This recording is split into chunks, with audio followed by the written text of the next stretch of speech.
Sir కవిత మళ్ళా ఒక స్కామ్‌లో ఇరుక్కున్నట్టు తెలుస్తుంది సార్. కేరళ స్కామ్‌లో. దీని గురించి కేరళ పార్లమెంట్‌లో కూడా చర్చ జరిగింది.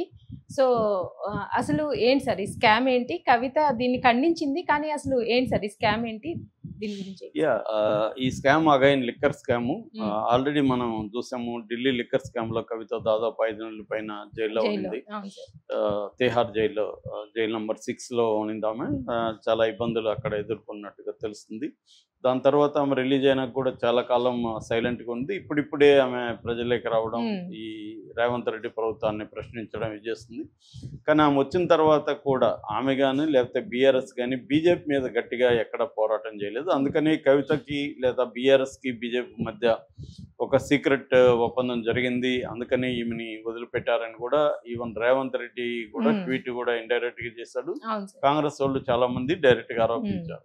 సో ఇప్పుడు నిన్న మళ్ళీ ఒక సంచలనమైన విషయం చోటు చేసుకుంది. అదేంటంటే కేరళలో కూడా లిక్కర్ పాలసీ కొత్తగా తీసుకొచ్చారు. ఆ లిక్కర్ పాలసీలో కుంభకోణం జరిగింది. ఇందులో కవిత పాత్ర ఉందని అక్కడ సాక్షాత్తు అసెంబ్లీలోనే అక్కడ విడి సతీషన్ అని కాంగ్రెస్ నేత, ప్రతిపక్ష నేత కేరళలో మామూలుగా ఎల్డిఎఫ్ గవర్నమెంట్ ఉంది, లెఫ్ట్ డెమోక్రాటిక్ ఫ్రంట్. అక్కడ అపోజిషన్ యూడిఎఫ్ అంటారు, యునైటెడ్ డెమోక్రాటిక్ ఫ్రంట్.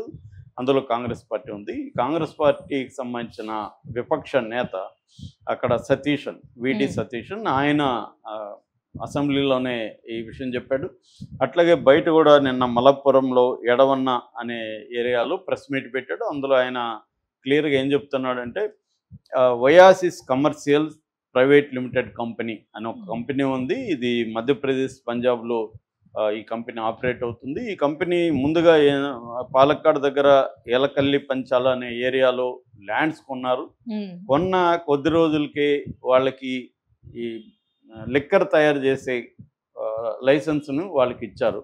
ఇస్తే వాళ్ళు ఈ బ్రూయరీస్ అంటారు కదా, తయారు చేసే తయారీ కేంద్రాలని ల్యాండ్ కొన్న ఏరియాలోనే పెట్టుకున్నారు. అంటే వీళ్ళకు ముందుగానే హింట్ లేకపోతే వీళ్ళకి తెలుసు కాబట్టి ముందుగా ల్యాండ్ కొన్నారు. అక్కడ ఇచ్చినాక కదా మామూలుగా ల్యాండ్ కొనాలి. అట్లా కాకుండా ముందే ల్యాండ్ కొనడం, వీళ్ళకి ఇవ్వడం ఇది జరిగిపోయింది. ఇది Pinarayi Vijayan and excise minister MB Rajesh వీళ్ళిద్దరూ కలిసి ఏకపక్ష నిర్ణయం తీసుకున్నారు.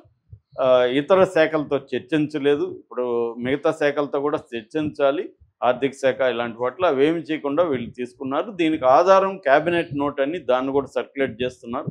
ఆ క్యాబినెట్ నోట్లో క్లియర్గా ఉంది, అది ఇతర డిపార్ట్మెంట్స్తో డిస్కస్ చేయలేదని క్యాబినెట్ నోట్లో కూడా ఉంది.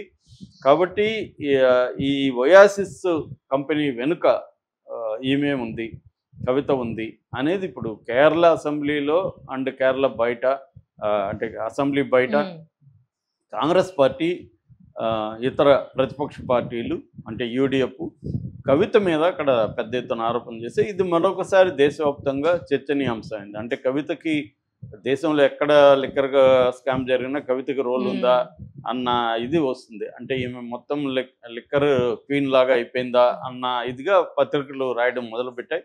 దాంతో కవిత కూడా ఇమ్మీడియట్గా రియాక్ట్ అయింది. అసలు ఇదంతా అబద్ధం, నాకు అసలు ఓఎస్ఎస్తో నాకేం సంబంధం లేదు. పైగా నేను ఇప్పుడు కాంగ్రెస్ పార్టీ కావాలనే బదనాం చేయడానికి, ఇక్కడ తెలంగాణలో కాంగ్రెస్ అధికారంలో ఉంది కాబట్టి ఇక్కడ మేము గట్టి ఫైట్ కాంగ్రెస్కి ఇస్తున్నాం కాబట్టి మమ్మల్ని బదనాం చేయడానికి, మమ్మల్ని కంట్రోల్ చేయడానికి కాంగ్రెస్ పార్టీ ఎత్తుగడది, రేవంత్ రెడ్డి చేస్తున్న ఇది. సో దీన్ని నేను ఆ సతీషన్ మీద నేను లీగల్గా చర్యలు తీసుకుంటాను, పరువు నష్టం దావా వేస్తానని ఆమె నిన్న అనౌన్స్ చేశారు. అట్లాగే అక్కడున్న పినరయి విజయన్ ప్రభుత్వం కానీ, లేకపోతే ముఖ్యంగా ఎక్సైజ్ మినిస్టర్ ఎంబి రాజేష్ కూడా నిన్న స్టేట్మెంట్ ఇచ్చాడు. అసలు మేము ఈ కొత్త మద్యం పాలసీ తీసుకురావడం ప్రధాన కారణం జిఎస్టీని తగ్గించుకోవడం కోసం, దానివల్ల మాకు 210 కోట్ల జిఎస్టీ మిగిలింది అని రాజేష్ అనౌన్స్ చేశాడు. దానికి మళ్ళీ సతీషన్ సమాధానం ఇచ్చాడు. అసలు ఈ మద్యం జిఎస్టీ కిందకే రాదు, వీళ్ళెలా జిఎస్టీ మిగిల్చుకుంటున్నారు అని ఈయన కౌంటర్ చేశాడు. ఇలాగా ఇప్పుడు అక్కడ పెద్ద ఎత్తున కవిత చర్చలకైతే వచ్చింది. అంటే ఒక్కసారిగా తెలంగాణలో కూడా ఈ విషయాల్ని చర్చ చేస్తున్నారు. ఎందుకంటే ఈ మధ్య కాలంలో కవిత సైలెంట్గా, ఆమె ఎక్కువగా పెద్ద గొడవ చేయట్లేదు, ఏదో చిన్న చిన్న కార్యక్రమాల్లో పాల్గొనడం, రేవంత్ రెడ్డి ప్రభుత్వాన్ని విమర్శించడం అట్లాంటివి చేస్తుందో తప్ప ఆమె ఎక్కడ రాష్ట్ర వ్యాప్త ఆందోళనకు పిలిపోవడం కానీ ఫ్రంట్లో ఉండి లీడ్ అవును సార్. చేయడం కానీ అలాంటివి ఏమీ కనిపించలేదు. మరీ సైలెంట్ అయిపోకుండా ఉండాలన్నట్టుగా ఆమె చేస్తుంది.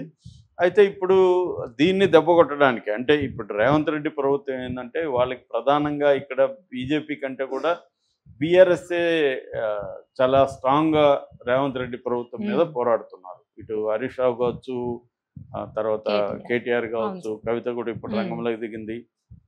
అందువల్ల ఎందుకంటే బీఆర్ఎస్కి స్ట్రాంగ్ ఓటు బ్యాంక్ ఉంది, ప్రజల్లో సింపతి ఉంది ఇప్పటికి కూడా కేసీఆర్ పట్ల.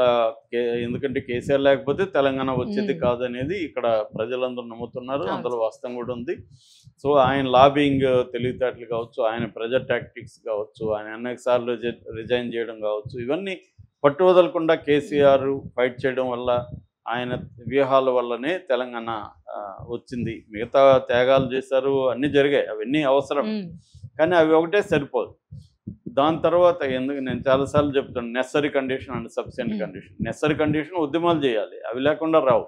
కానీ నెసరీ కండిషన్ ఒకటే సరిపోదు, సఫిషియెంట్ కండిషన్ కూడా కావాలి. ఆ ఎలిమెంట్ కేసీఆర్ తీసుకొచ్చాడు. ఆ సఫిషియెంట్ కండిషన్ ఏది కావాలి, ఈ ఉద్యమాలను ఉపయోగించుకొని ఎలా చేసేది. మామూలుగా గాంధీ కూడా ఆ పనులు చేశాడు. గాంధీ ఏంటంటే భగత్ సింగ్ లాంటి వాళ్ళు ఉద్యమాలు చేస్తుంటే ఆ ఉద్యమాలను ఉపయోగించుకొని బ్రిటిష్ ప్రభుత్వం ఒత్తిడి చేయగలిగాడు గాంధీ. అంటే మీరు నాతో డీల్ చేయకపోతే మీరు వాళ్ళతో డీల్ చేయాల్సి ఉంటుంది, వాళ్ళు తీవ్రవాదులు కాబట్టి మీరు నాతో డీల్ చేయండి అన్న ఒక దీన్ని గాంధీ చేయగలిగాడు, ఆ టాక్టిక్స్.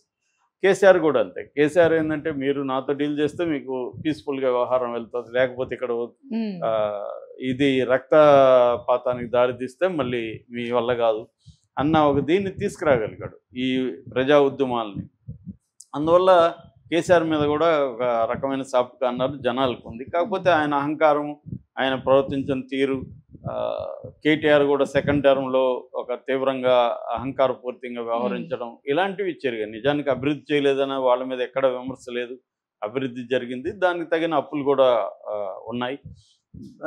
తర్వాత సంక్షేమం కూడా ఏదో మేరకు జరిగింది. కానీ ప్రధానంగా హర్ట్ అయింది ఏమంటే ప్రజలు ఇతని అహంకారపూరిత ధోరణి, అన్డెమోక్రాటిక్ వ్యవహరించడం, ప్రతిపక్షాలకు కావచ్చు, ఇతర ప్రజా సంఘాలను కావచ్చు, వాళ్ళని ప్రజాస్వామ్య హక్కుల్ని కాలరాయడం, తెలంగాణ ఉద్యమానికి లీడ్ చేసిన చాలామందిని, హరగోపాల్ కావచ్చు, ఆయన కోదండరామరెడ్డి లాంటి వాళ్ళని కూడా అరెస్ట్ చేయడం, మంద కృష్ణమాధవి లాంటి వాళ్ళని జైలుకి పెట్టడం, ఇలాగ అనేక అప్రజాస్వామిక చర్యలకు కేసీఆర్ కుటుంబం పాల్పడడం, కేసీఆర్ ప్రభుత్వం పాల్పడడం అనేది ప్రధానంగా వ్యతిరేకత వచ్చింది. అయితే ఇప్పుడేమైంది, వీళ్ళు 6 గ్యారంటీల పేరుతో అనేక హామీలు ఇచ్చేశారు, దానికి డబ్బులు లేవు. మొన్న కూడా ఎవరో అంటున్నారు, మేము కాంగ్రెస్ పార్టీ నాయకులే